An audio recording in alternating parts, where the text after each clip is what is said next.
What's good, YouTube? About another bomb video for dog Tyler. Not much of, scaling's probably gonna be done for the sitting for scaling is likely to be done for narrative's sake. I was gonna say for the sake of the narrative, for narrative's sake, and then I glitched, but not as much of a scaling video, more of like a question that we're answering here, which he tends to do, which is another reason I like his videos. He comes kind of unbiased and just breaks it down. The lack of leaps of logic, aka his ability to make sound arguments without leaping in logic, is what makes us consistently come back to him. As always, pre like a love, you know what I'm saying? Make sure y'all boys drink some water. I'm currently out. I just drank all of it. Make sure y'all boys. I have a little bit more left. I think it's 2 bottles to be exact. Make sure y'all boys get some sunlight, get some good sleep, and yeah, man, I'm ready to hop into the video. Discord comment link in the description. That'll help you get notified every time I go live and every time I post on YouTube, which is twice daily. Yeah, man. Make sure you subscribe, make sure you hit the bell. If you're on Twitch. Without further ado, let's get into the video. Talk to me. It's still muted. Hold on. That is embarrassing.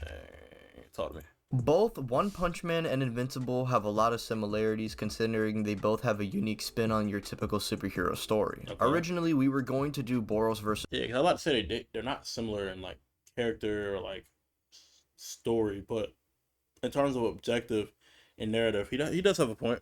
Thrag, but I decided to expand the video into a more broad discussion, as it's the Invincible heroes going up against Boros and his army. With me today, I have none other than Jaded. What's up, guys? It's Jaded. And he's here to help Good, man. me break down Invincible scaling, while I'm here to slander Boros. Now, let's waste no time and dive into... So, he's pretty much highballing Invincible, and Ty is lowballing Boros. Boros is scaling, because I've been itching to tell you guys how trash this man really is. Okay, he's not trash, but he's definitely not as strong as a lot of you make him out to be. Yeah. Now, Boros' best scaling comes from an anime guide statement that suggests his star cannon can in fact destroy a star. However, we see in not only the anime but also the original material, aka the manga, along with other guidebooks for both the anime and manga, that confirm that Boros with his star cannon is at best destroying the planet. This, even to me, is shaky, because the manga even suggests that Boros is not even destroying the planet, but rather threatening it, as he's destroying the planet's surface and not the planet. Yeah, and then that pretty much packs up everyone on the surface. So as a hero, Saitama has to lock it itself. And we also have calculations of Saitama's Serious Punch, which not only obliterated Boros' strongest move, but even split the clouds, which had about over 56 petatons of force, which comes out to around multi-continental. I think Boros in the manga at best would downscale from this, comes out to around... To be fair, that is about a continent. Still, a lot of it is not being shown. These are the clouds above it. Japan is an island, so I'm sure it just gets to like that. All right, but we see that what is split here is like, especially because we don't know if it keeps going around the curvature of the globe, but for the clouds to have done that shows that force-wise, if we were to put that into the lower, towards the ground, this huge chunk will kind of be a little, you know what I'm saying? Even behind it, there's intros from the punch that probably go all the way back, you know? Multi-continental. I think Boros in the manga at best would downscale from this massively, considering he literally died from this attack. But if you wanted to push the anime's planetary interpretation, then sure, he's a planet buster with its strongest attack. However, the main problem with Boros is that his best scaling comes from his strongest move, and in a form that he can only use for 1 minute before overloading his body completely. Both armored and base Boros have no scaling whatsoever. The only thing I can really see is that he was probably more of a challenge than Carnage Kabuto and I guess the meteor from season 1, which was going to wipe out a city. But in One Punch Man, the cities are ridiculous in size, with some of them even being the size of countries. However, these two forms are not relevant to the discussion at all when facing the Invincible verse, as you guys will see later on. A lot of people are probably going to bring up this statement shown in the online version of the manga, which Yeah, this doesn't exist in the physical manga. So really, Saitama took no damage when fighting Boros, and this was even confirmed by the end of the fight. I've also seen the interpretation of the statement of saying, oh, he took damage, actually being Boros just him talking to himself, because throughout the fight he thinks he's finally pushing Saitama when in reality he didn't phase him, which isn't a bad interpretation, but I mean, who really cares, because once again, this page doesn't exist.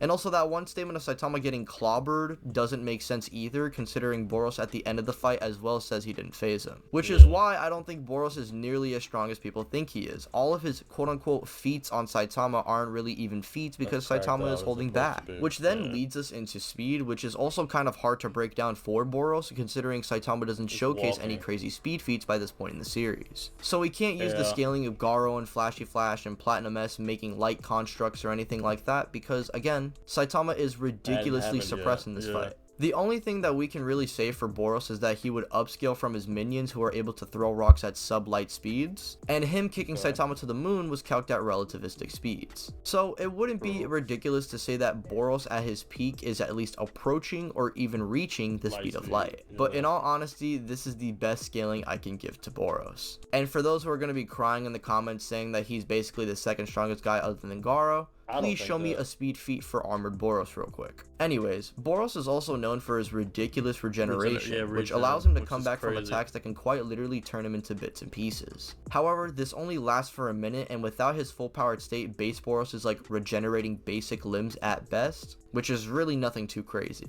Aside from his regeneration, he's mainly known for his flight and ability to for the Invincible verse, it's kind of crazy, shoot energy. But it's not he's a little bit of a power merchant, but even despite this, he's still one of the strongest beings to step foot in the One Punch Man universe. Now, let's see where he stacks up in comparison to the Invincible verse.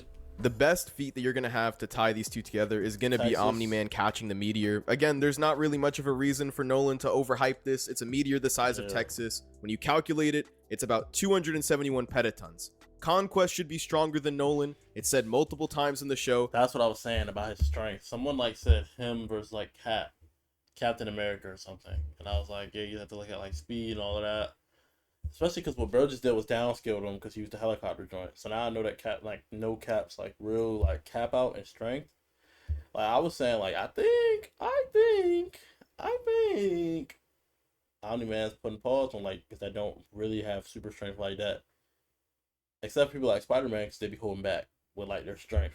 But like that's what I was saying. I said he caught the meteor, which was the size of Texas, while like trying to hide his identity because people believed him when he was injured regarding the globe thing. But if he like was showing him his full power, nobody would have believed that, bro. They would think he's what that say right there. You know what I'm saying? Like, if you're unsure, just go watch Tylearn's video, not the point of this video. So then Mark should scale to that version of Conquest, but, you know, we're going to put context into account, right? Mark is definitely adrenaline boosted when he's beating up Conquest. This was stated in Invincibles. It's pretty self-explanatory, but the reason why I don't think that really matters all too much is because when Boros comes down and he's going to start talking to Mark about wanting to wipe out the planet and do a whole bunch of evil nonsense, Mark is probably going to find himself adrenaline boosted regardless, right?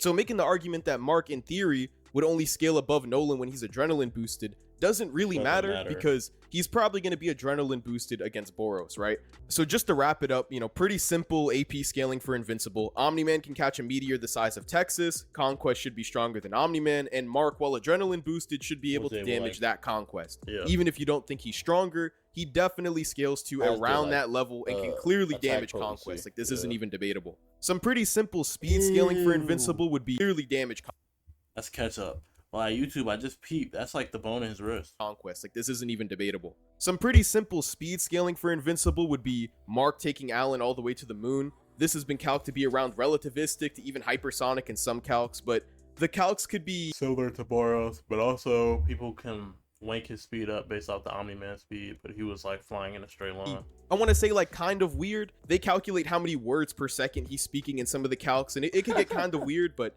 there's much better scaling and much more consistent scaling, even if you don't want to take the Mark taking Alan to the moon thing. So in the show version of Invincible specifically, it's kind of weird to argue MFTL stuff in contrast to the comics. And to be honest, I don't think Mark really scales to Omni-Man by this point in the series. We still have Mark and even Conquest traveling out to space pretty much instantaneously, and Mark even did this as early as season 1. Putting his base speed around relativistic to potentially speed of light, with him more than likely being beyond the speed of light while adrenaline boosted. We don't really have to get into hacks because Invincible really isn't all that versatile. He just gets a rage boost and he has a lot of resistances, so now we can get into the actual matchup. When comparing just their raw attack potency, it's pretty clear that Boros without statements is significantly weaker than the likes of Omni-Man's Meteor Feat. As when comparing even Omni-Man's lower Omni-Man joint was like 217 pentatons. Boros' joint was like 55. And he should be about 4 times stronger than Saitama's first ever serious punch, which, for reference, completely obliterated Boros' strongest attack, strongest transformation, and did so much damage that he couldn't even regenerate. Mark, while enraged, is more than capable of doing this, and if they went to strike blow for blow like he did with Conquest, Boros' arm probably is just going to get so destroyed that he's not even going to be able to regenerate. Now, of course, the argument of Mark holding back could allow Boros to at least get the jump on Mark, even in his weaker forms, but Mark by this point knows that he can't hesitate to kill, and is going to be showing off power comparable to when he's fighting his strongest foes. Boros' minions and his ship wouldn't really be a problem either, as Earth has strong enough heroes to take down weaker villains, and another problem for Boros is going to be speed. At this point, Mark should be multiple times faster than him even when Boros is going beyond his physical limit. Mark could just pummel and stall Boros long enough to wear out Meteoric Burst and just throw him into the sun. Boros would get mid-diff by Invincible by the end of Season 3.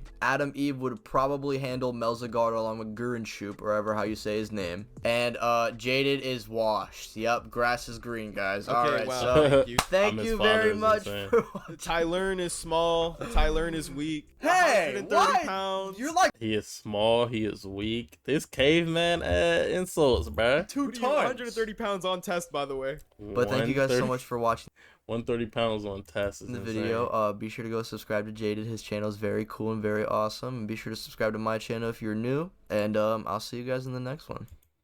Appreciate the vid. We're gonna check out Jaded. We're gonna check out Jaded Satoru. But appreciate y'all boys for watching, man. Hope y'all stick around till next time. I really appreciate the ability to kind of have like the community. Speaking of community, Discord comments linked in the description. You'll never miss an upload again. And I hope to see you next time. Peace.